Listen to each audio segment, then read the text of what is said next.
Hello, it's Paul Rogers from Swartworks. Today I'm going to do a little installation video on the rear winch mount for the Ford Raptor, and also this will fit the F-150 2015 and newer. So we specifically use the Warren Xeon Platinum winch because it has a remote control, not only for your line in and line out, but also for your disengagement of your free spool clutch. So here's the main part of the mount that we make. This is 5/16 steel, powder coated. And then one of the biggest things on the rear winch is all the slop that you get coming up behind your rear tires. So to combat that, we make these covers for it that are aluminum.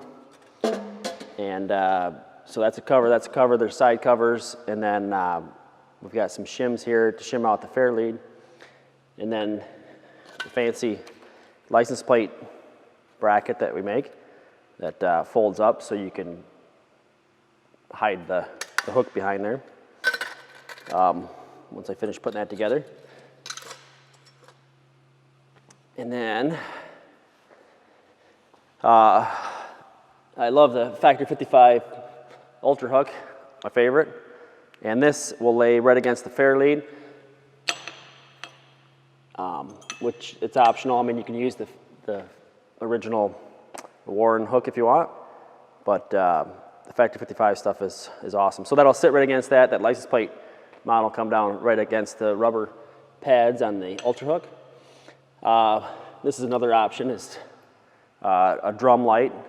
So this is a Baja Designs rock light that I just put a different connector on it to plug into the back of the Warren Xeon winch. So with the remote, you can turn on and off this light. So this light shines down on the drum, so you can light up, see how it's winding on there. So that's a pretty handy, pretty popular option. So obviously the cables that come with the winch are obviously not long enough to reach the front, so you'll need some extra wire. So I'm going to try to put this in a kit so you can just buy the whole thing pre-cut with some protective sleeve over it. So you could just bolt this together. Got some heat shrink tubing here to cover it, to cover that splice. So I guess we'll get going on it. We need to remove the bumper and then the spare tire. You can actually leave the spare tire spool mount thing in there if you want, but I just take it off, and then you'll need to put a spare tire in the back.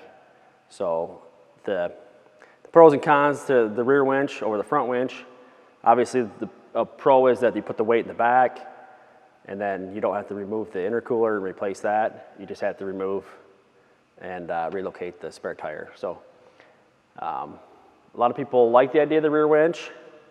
It might not be as sexy as the front winch because you don't have it up front with the hook there, but what's nice about the rear winch is that, if you're going into something, self-recovery, your best option a lot of times is just getting back out.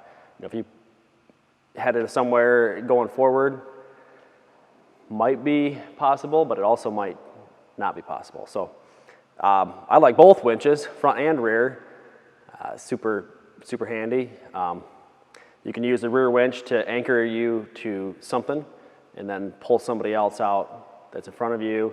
I mean, there's just a lot of options. Obviously, it's not for everybody to do both winches, but that's how I run it and love it. So if you're just strictly out in the desert and you don't want the weight in the front, hey, the rear winch is a great option. So I guess we'll get started.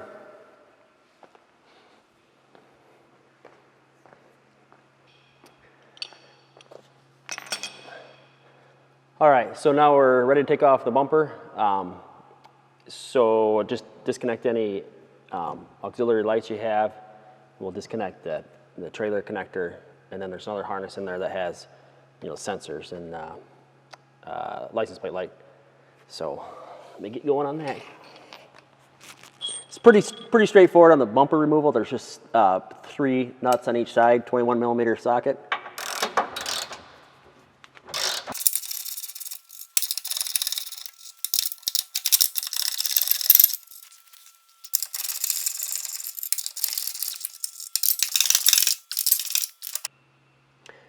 All right, so I got some extra wires in here, but the trailer hitch wire has its own plug, but you don't need to unplug it there.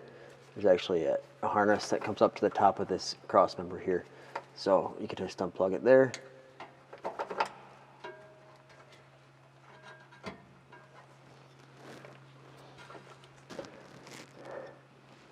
All right, so got that, and then there's a ground. See, the other one runs over the other side by the shackle. So you just need to pop that ground off, and then we should be good.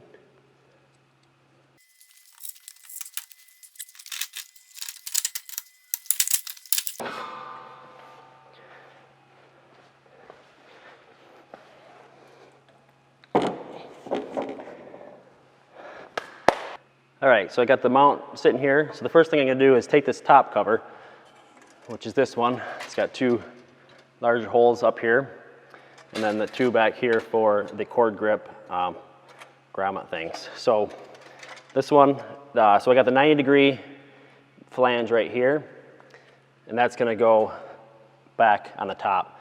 So the other one that's not quite 90 degrees, that goes on the bottom. You'll see the cutout here for the trailer wiring connector.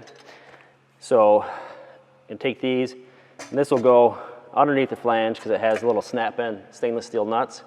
So that's one thing I try to do on all of this is put 100% stainless steel hardware. We're in Michigan, so I know what corrosion is like, and I hate dealing with rusty stuff. So I'm even gonna put a little anti-seize on these stainless fasteners.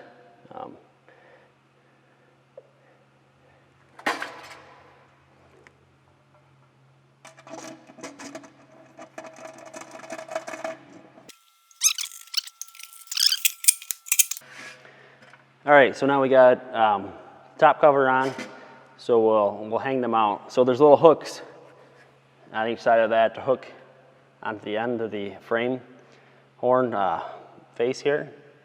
So we'll hang that on there, and then we'll put our bolts through that cross member.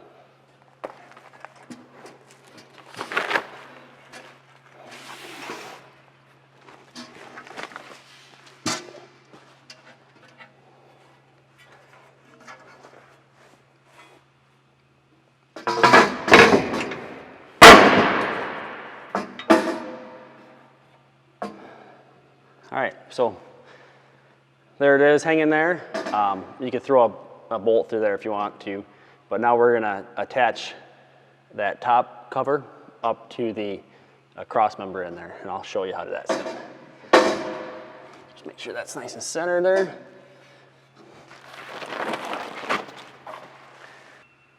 All right, so now we're down here underneath. It's just hanging there, and so this cover, there's a hole right there and one over here. So we're just gonna mount this up there. This doesn't really structurally help the mount at all. It just keeps the covers from rattling around against that cross member. So pull this down here. So there's a hole through the cross member in both spots. So this one is no problem. Just put a fender washer on top and bottom, you know, under the cover, and then on top of that cross member. Same thing here, except for this one where this spare tire winch thing was mounted. There isn't a hole through this. There's a hole through the cross member on both sides of the tube and this plate, but not that. So I just take a 3/8 drill bit, drill up through this piece from the bottom. So no big deal. And then I'm gonna take the bolt, see if I can show that. So one fender washer on top, drop it down through there. And then another one on the bottom.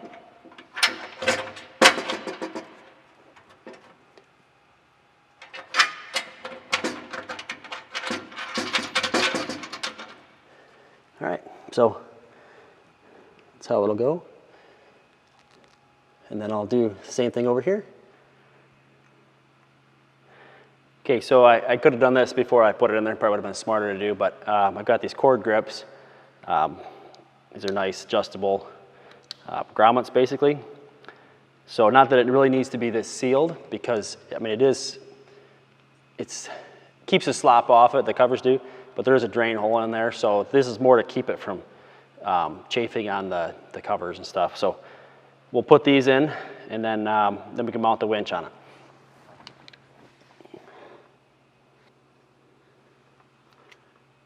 So here's the cord grip. What we'll do is it comes with an O-ring, a nut, and then the cord grip, and then this side is where this will be the outside. So we'll take this, put it through that hole, put the O-ring on.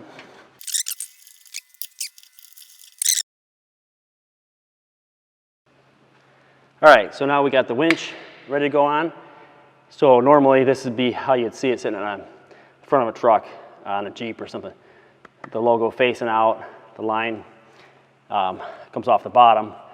So the line still, like you can see here, comes off the bottom. And then, so it'll still be like that, but what we need to do is we need to spin it around so the Warren logo is facing the front of the truck. And then what we'll do is we'll tilt it down on its face. So that's how it'll sit in the truck. And the line will, what it looks like, comes off the top of the winch. So it's still pulling in the same direction. You still put it on the drum the same direction. And then you'll see, because if you do it wrong, it'll come off the bottom of this, and then it'll feed up and through wrong. So what I like to do is take the little acorn nuts it comes with, put them in here. And for some reason, they always, I guess gravity's the reason, they always want to fall out, but just keep an eye on it. Then take your 2 bolts that comes with the winch, and we'll use those on the bottom. The top bolts we'll use some longer bolts that goes through the Fairlead, but you can put some of the factory ones on the top right now if you want, just to hold it. But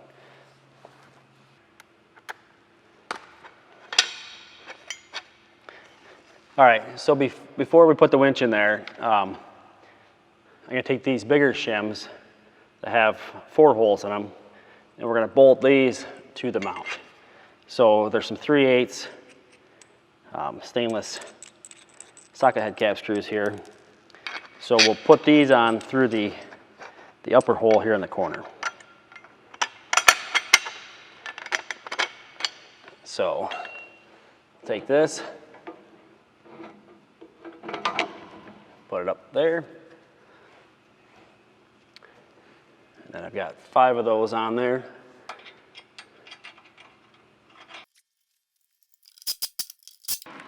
All right, so now the shims are in place. You can do that after you get the mount in, after you get the winch in, but it's a lot harder to do. So these holes here will be for the long metric bolts that bolt through the Fairlead and into the top of the winch. So right now we'll put the winch in there. We've got our wires pulled through.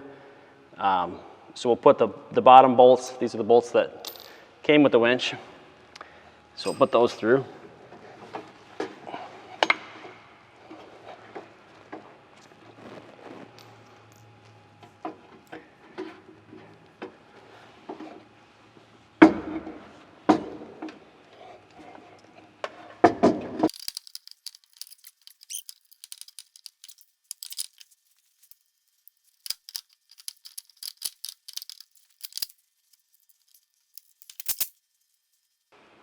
Okay, so now we got that installed. We can go ahead and put the rest of the covers on.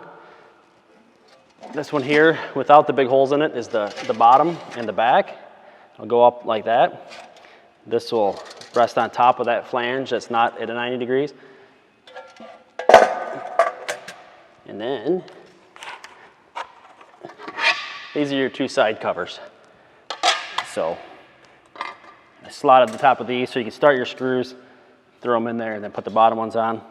The left and rights are the same.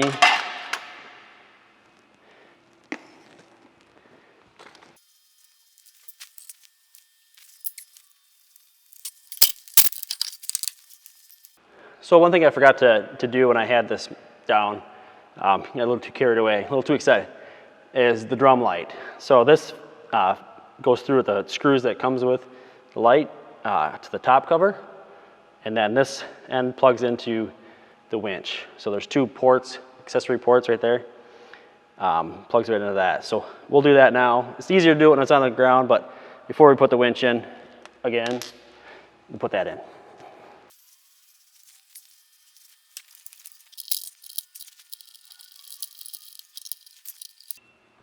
All right, so now we got the winch in there.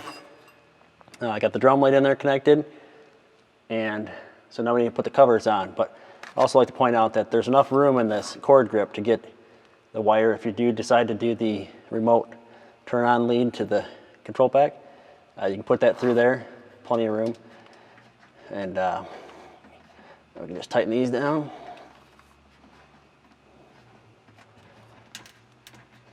So I just kind of pull it through so there's a little bit slack inside there, but not a ton.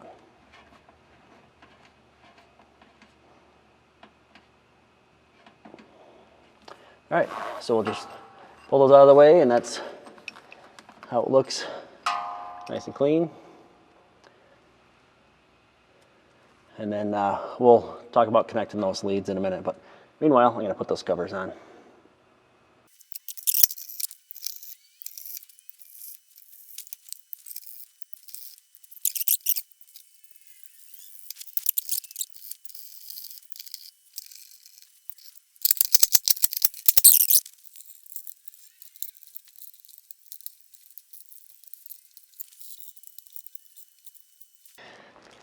All right, so now I got the covers all on there.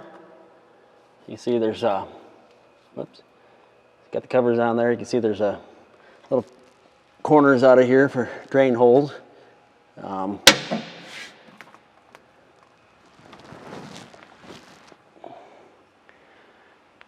So that's where we're at now. So next step is we can throw the bumper on, or we can do the wires.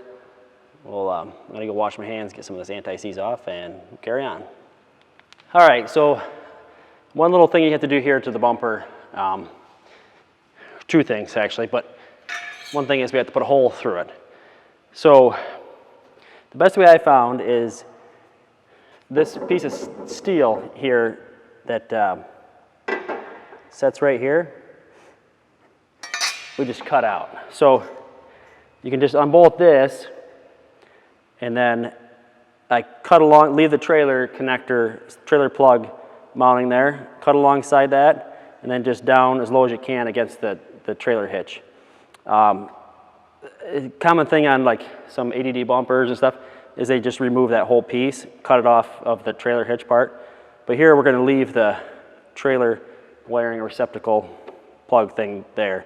So you can see that's what we have to do, is just take that out. So cut along there, cut up here, leave the plastic for now, and I'll show you how we do that in just a second. Okay, so once you get that, the steel cut out of that sheet metal, you'll use this template that I've included, 1/4-inch aluminum, and what you do is you'll put it on here, and you'll pop this out with your key, and then you put this on through, this is a used bumper, so I don't even know if I can get that out. But anyway, so you put this template here through there like it was a license plate. And what you want to do is make sure it shifts it away from the trailer plug. So you don't want to cut it out backwards, because you'd be cutting almost into that. So it's slightly offset away from that trailer plug right there. And then once again, take your jack axis thing off, screw that on there, and then you can just scribe along there with a knife, then take it off and like use a Dremel or like hole saw each end and then cut across. It's pretty easy to cut through, even a abrasive cutoff wheel. So once again, you can scribe that, and then or you can use something and follow that like a router around there. It cuts through pretty easy. So once we have that hole through, which will be this size of this template, the shims for it will we'll be able to slide right through that. So So these last smaller shims will be able to slide right through that hole once we get it on there. And then your Fairlead is a little bit bigger than these shims, and the Fairlead will sandwich against that. So it'll tighten down against the shims, but it should just almost touch that plastic. Once again, you can see that these shims are just slightly smaller than that Fairlead. So the shims should slide through that hole you made with the template, but as you can see, the Fairlead won't. So you should be able to cover up your cut with the Fairlead. So hopefully that makes sense. It's pretty straightforward once you do it. I'll try to include some good instructions for that, but once again, put the template on there, cut the size of this hole, and then the shims, you'll see in a minute, the shims will slide right through that, and then we can put our Fairlead on. So, all right, so now that we've got our hole in the bumper, once again, these shims should just slide through there, but the Fairlead will sit on there like that. It should cover up your cut. So now that we got that on there, you can take your screws off your license plate. We won't need those because I finished tightening this stuff down. So the folding license plate, what it'll do, I'll show you in a second, but we'll leave that loose a little bit and it'll slide down through there. And this will actually get captured in there with the bolts for the Fairlead. So nice stainless friction hinges, so you can prop it up like that and it stays there. So I guess next thing is just get the bumper on there.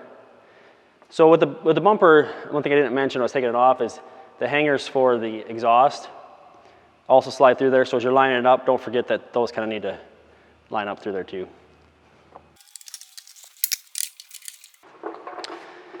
All right, so now I've got the bumper on there, and then I'm just going to use a jack just to kind of help align it so I can tighten it down with it and easier.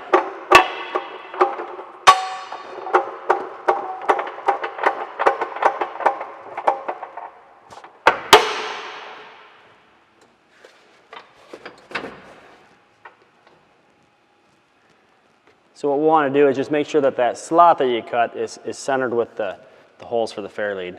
All right, now that we got the bumper back on, we can put the Fairlead on. And to do that, we need to shim it out.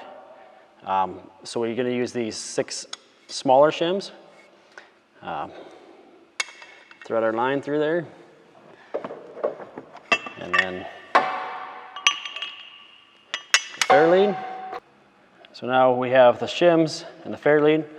We'll slide that through our cutout.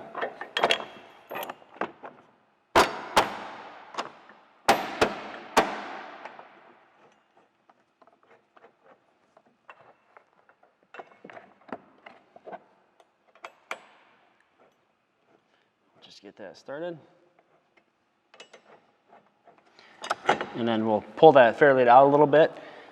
And then, because this is slotted, we could drop this down in there. It's also slotted for the line to go through as well.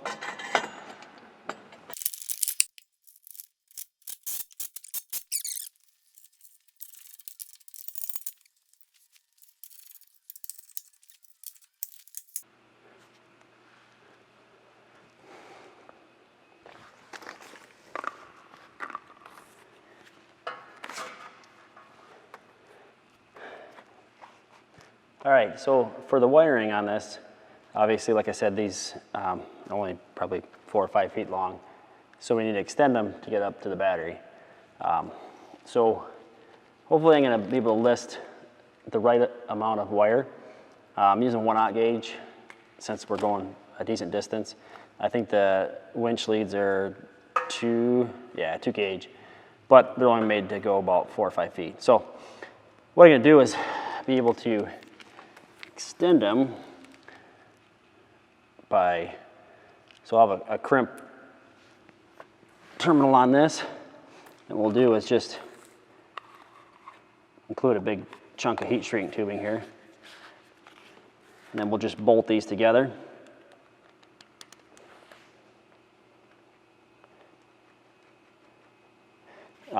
Tighten that down, and then we'll just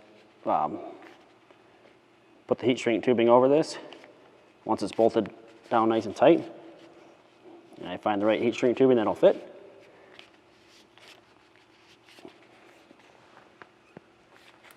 There we go. And then we'll just heat that down, and then we'll cover it with some more split loom. So that's how we'll get up to the front, and then I'll have another terminal on this eyelet terminal to hook to your battery. So that's how that goes. And then as far as running it down the frame, I just ran on the outside of the frame, zip tied it as many places as I can, and then just make sure that the suspension isn't gonna pinch it, you know, go over bump stops or whatever you have. So let me do that real quick, and then we'll turn it on. All right, now that we got the main lines here spliced together, just go ahead and heat shrink it.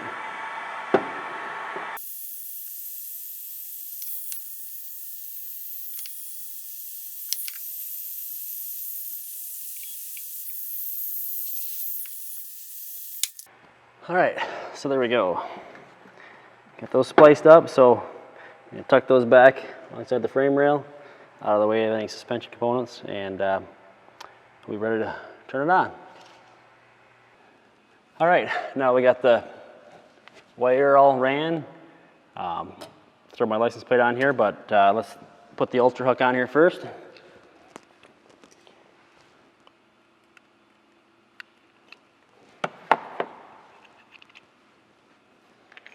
You actually use a titanium pin on that, which is kind of cool.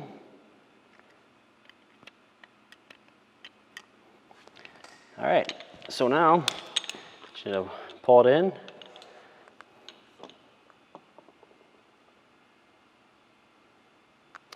Before we do too, I'll just show you the drum light on there, which from this angle is really awesome. You can see exactly how that's winding on there. And then the free spool on and off with the remote there.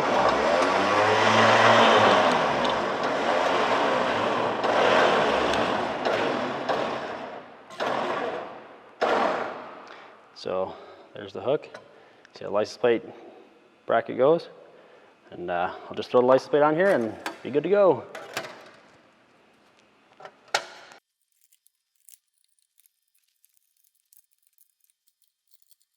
And there you go, all done. If you need it, pop it out, let a little line out, and then hit your free spool, pull it out, there you go.